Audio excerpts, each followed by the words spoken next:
సుధీర్ వెంట నడుస్తూ, అన్నయ్య, రాత్రికి మా ఫ్రెండ్స్ అందరూ నాకు సెండ్ ఆఫ్ ఇవ్వడానికి ఇంటికి వస్తామంటున్నారు. వాళ్ళకి మీ ఇంటి అడ్రస్ ఇచ్చాను. పర్వాలేదు కదా? అని అడిగింది పూజిత. ఆమె మాటలు అర్థమయ్యి కానట్టనిపించాయి సుధీర్‌కి.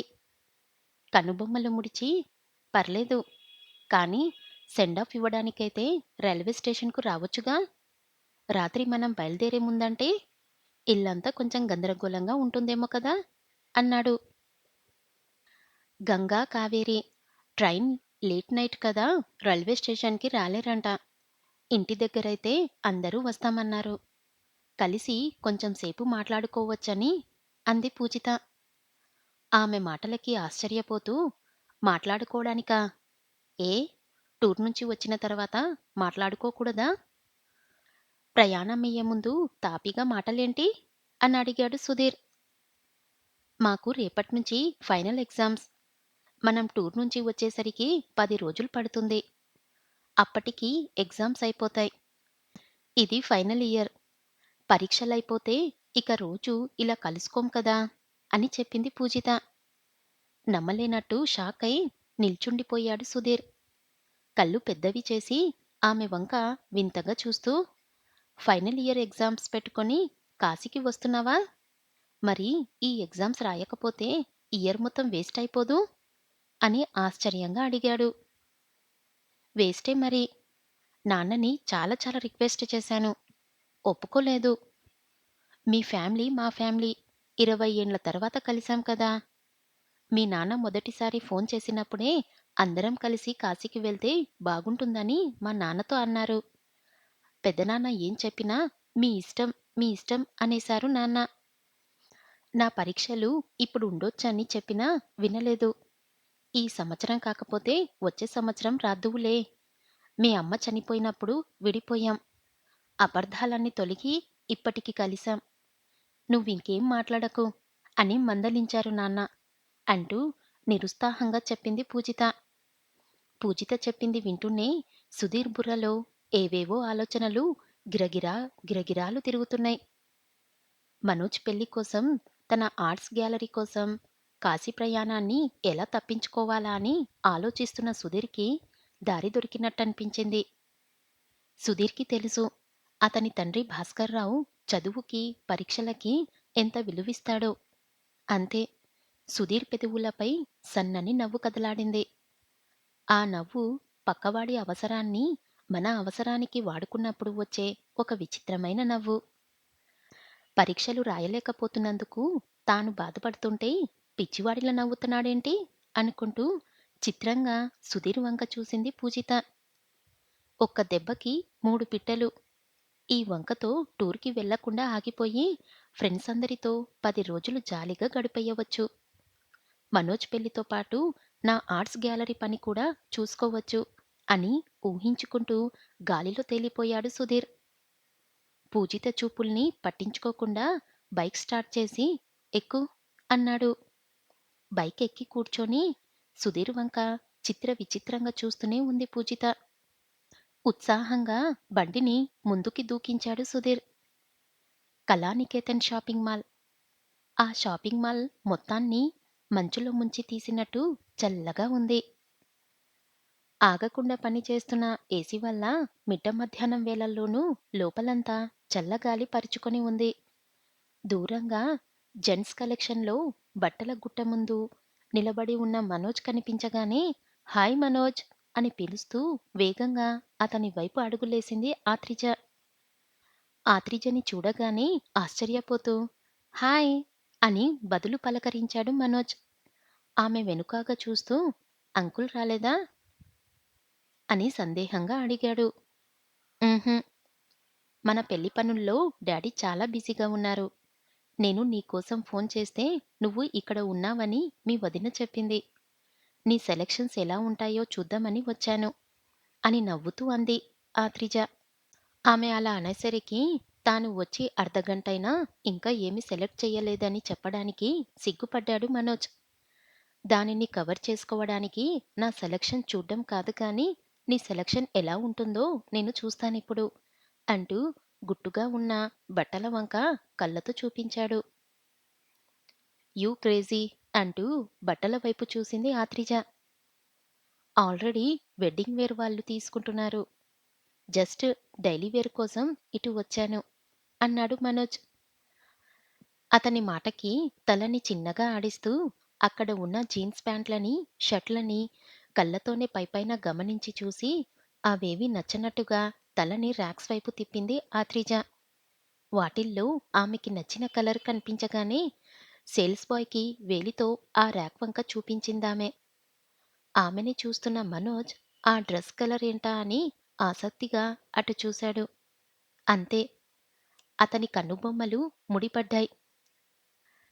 Light brown colour jeans pants ఉన్న ర్యాక్ అది. బాయ్ తెచ్చిన ఓ జీన్స్‌ని చేత్తో పట్టుకొని మనోజ్ వంక, జీన్స్ వంక రెండుసార్లు అటూ ఇటూ చూసి సంతృప్తి పడి ఎలా ఉందన్నట్టుగా అతని ముఖంలోకి చూసింది ఆత్రిజ. మొహమాటంతో చిన్నగా తల ఆడిస్తూ కొంచెం డార్క్ బ్రౌన్ అయితే బాగుంటుందేమో అన్నాడు మనోజ్. ఆత్రిజ అతని చెవిలో పెదాలు దూర్చి, నో మనోజ్, నువ్వు చామన ఛాయ కదా, నీకు లైట్ కలర్సే బాగుంటాయి. ఇంకా డార్క్ అయితే నువ్వు బ్లాక్ బాయ్‌లా కనిపిస్తావు. అయినా మన పెళ్ళయ్యాక నాకు నచ్చిన కలర్సే వేసుకోవాలి. నేను చెప్తున్నాగా, ఇది నీకు బాగా సూట్ అవుతుంది. దీని మీదికి లైట్ కలర్ షర్ట్స్ ఏవి వేసినా బాగుంటాయి. హ్మ్. ఇంకా స్కై బ్లూ, యాష్ కలర్ జీన్స్‌లు తీసుకుందాం. తర్వాత షర్ట్స్ చూద్దాం. సరేనా? అని గబగబా అంది. లైట్ కలర్స్‌లోనే తాను ఇంకా నల్లగా కనిపిస్తానని బలంగా అనిపిస్తుంటే ఆమె మాటలకి మొహమాటంగా తల ఆడించాడు మనోజ్.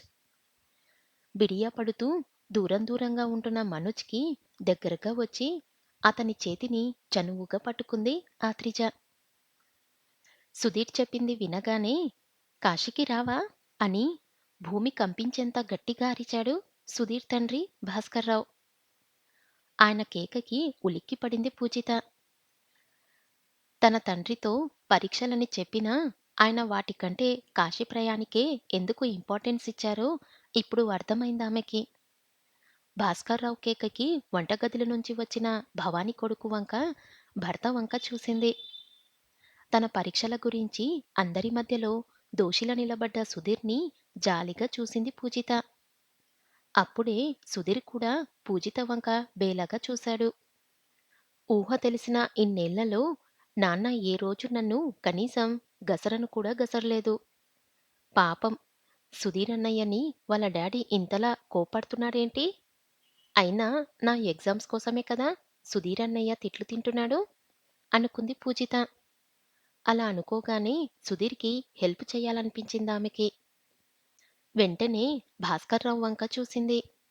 కానీ ఆయనలోని కోపాన్ని చూడగానే భయంతో మాటలు రాక గుటకలు మింగింది. ఆ వెంటనే తల తిప్పి వంటగది గుమ్మం దగ్గరున్న పెద్దమ్మ భవాని వంక చూస్తూ, పెద్దమ్మా, అన్నయ్యని తిట్టొద్దని చెప్పు.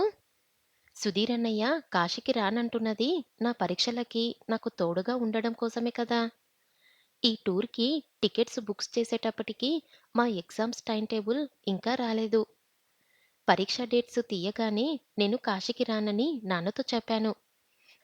కానీ నాన్న పరీక్షలు వచ్చే సంవత్సరం రాద్దువులే, పెద్దనాన్న మాట కాదనకూడదు అన్నారు. ఈ విషయం అన్నయ్యకి చెప్పగానే నేను టూర్‌కి ఆగిపోయి నీకు తోడుగా ఉంటాలే అన్నాడు అని తడబడుతూ చెప్పింది పూజిత. పూజితని చూస్తూ ఆమె మాటల్ని వింటున్న భాస్కర్‌రావుకి ఆమె మొఖంలో ఏవేవో దృశ్యాలు కనిపిస్తున్నాయి.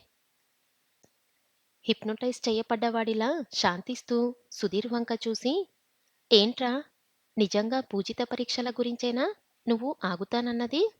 అని అడిగారు భాస్కర్‌రావు.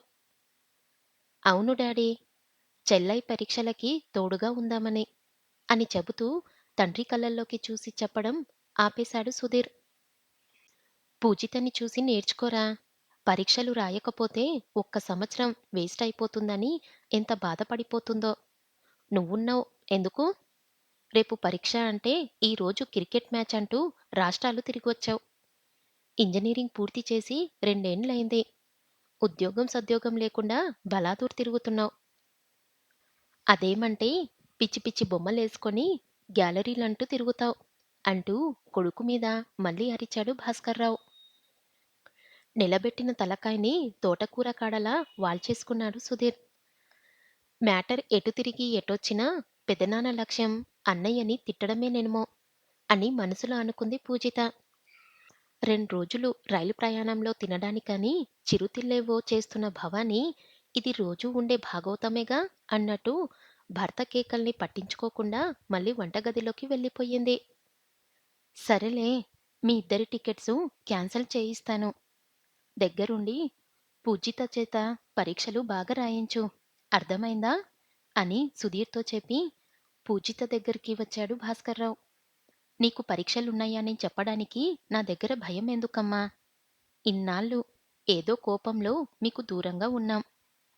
నీకు మీ నాన్న ఎంతో నేను అంతే అనుకో. నీకేం కావాలన్నా నాతో చెప్పు అని ఎంతో ఆప్యాయంగా అన్నాడు భాస్కర్‌రావు.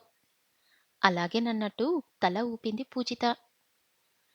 నేను కాశీకి రానంటే బాగా తిట్టి, పూజిత చెప్పగానే మాత్రం అలాగే అంటూ తల ఊపుతారా?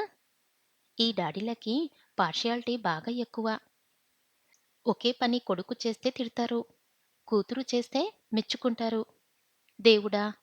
అద్దె చెల్లి వచ్చిన ఈ 2 నెలలకే డాడీలో ఇంత పక్షపాతాన్ని చూస్తే నాకు నిజంగా స్వంత చెల్లి ఉండుంటే చిన్నప్పటి నుంచి ఎంతటి పక్షపాతానికి బలైపోయేవాణ్ణో. థాంక్ గాడ్ నాకు చెల్లినివ్వనందుకు. మా ఇంట్లో నేనొక్కడినే పుట్టినందుకు అని మనసులోనే దేవుడికి దండాలు పెట్టుకున్నాడు సుధీర్. భాస్కర్‌రావు గారు టికెట్ బుకింగ్ ఏజెంట్‌కి ఫోన్ చేసి పూజిత, సుధీర్ టికెట్లు క్యాన్సిల్ చెయ్యమని చెప్పారు. తండ్రి చేత 4 తిట్లు తిన్నా గ్యాలరీ ఓకే అవుతున్నందుకు, తన ఫ్రెండ్ మనోజ్ పెళ్ళికి ఇక్కడే ఉండబోతున్నందుకు సుధీర్ మనసులో ఆపుకోలేనంత హుషారు బయటికి తన్నుకొస్తుంది. వెంటనే తన గదిలోకి వెళ్ళి పిచ్చి పిచ్చి గంతులు వెయ్యాలనిపించింది సుధీర్‌కి. కానీ అప్పుడే భాస్కర్‌రావు గారికి సెల్‌ఫోన్ ఘల్లుమంది. హలో! ఆ! మనోజ్ చెప్పు అంటున్న తండ్రి మాటలు వినగానే సుధీర్ మనసు ఘెల్లుమంది. నీకు మ్యారేజ్ ఫిక్స్ అయిందా? ఎప్పుడు? అని ఆశ్చర్యపోతూ ఆ మరుక్షణమే ఓహో! అంటూ సుధీర్ వైపు తిరిగి చూశాడు భాస్కర్‌రావు. ఆయన్నే చూస్తున్న సుధీర్ పాలు తాగుతూ దొరికేసిన పిల్లిలా తలని ఆటోమేటిక్‌గా అటూ ఇటూ తిప్పి చూస్తున్నాడు. ఏదో పనుందని చెప్పాడు గాని, నీ పెళ్ళని చెప్పలేదులే. ఓకే. అని ఫోన్ పెట్టేశారు భాస్కర్‌రావు. ఆ మాటలకి సుధీర్ ముఖం పాలిపోయింది. వీడు ఇప్పుడెందుకు చేశాడు? ఛ! నా ప్లానంతా పాడు చేశాడు. వెధవ అని మనసులోనే మనోజ్‌ని తిట్టుకున్నాడు సుధీర్.